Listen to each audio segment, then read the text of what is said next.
राम राम नमस्कार मंडळी. तर आज आपण पाहणार आहोत छान असे थंडगार उन्हाळ्यात एकदम पचायला हलके फुलके आणि पोटाला थंडावा देणारे छान असे दही पोहे.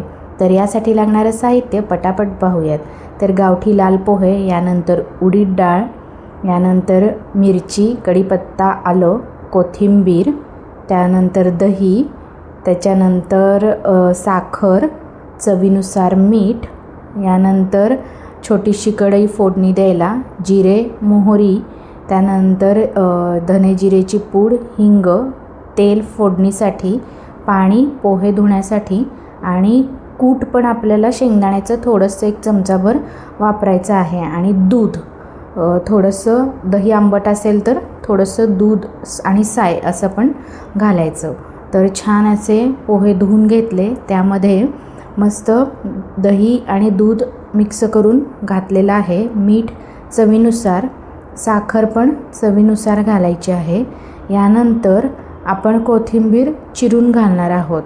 थोडंसं 1 ते 1.5 चमचा शेंगदाण्याचं कूट, का तर पोहे छान असे चवीला छान लागतात आणि ते मिळून येतात, त्यासाठी. कोथिंबीर पण थंडावा देणारी आहे पोटाला, त्यामुळं कोथिंबीर पण अगदी सढळ हाताने यूज करायची, भरपूर म्हणजे त्याच्यामध्ये टाकायची कोथिंबीर, म्हणजे चवीला पण छान होतात पोहे. यानंतर मी फोडणी करायला घेतली. फोडणी, तेल गरम झालं की त्यामध्ये तेल ओतायचं. तेलामध्ये जिरे मोहरी टाकायची. ती तडतड झाली की मग त्यामध्ये मिरची, आलं आणि कढीपत्ता हे टाकून घ्यायचं आणि छान, आणि उडीद डाळ पण पूर्ण लाल होईपर्यंत छान तळून घ्यायची तेलामध्ये, म्हणजे पोह्यामध्ये ती एकदम छान लागते, खाताना मध्ये मध्ये दाताच्या येते. तर काय मंडळी, तुम्ही पण हे थंडगार पोहे अशा पद्धतीने छान साधे सरळ सोपे करून पहा आणि माझी रेसिपी तुम्हाला कशी वाटली हे नक्की मला कमेंट करून सांगा.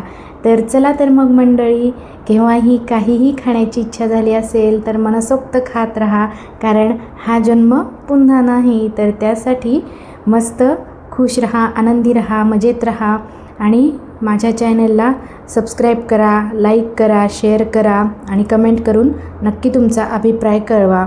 आणि माझी पूर्ण रेसिपी पाहिल्याबद्दल सर्वांचे मनापासून आभार आणि धन्यवाद.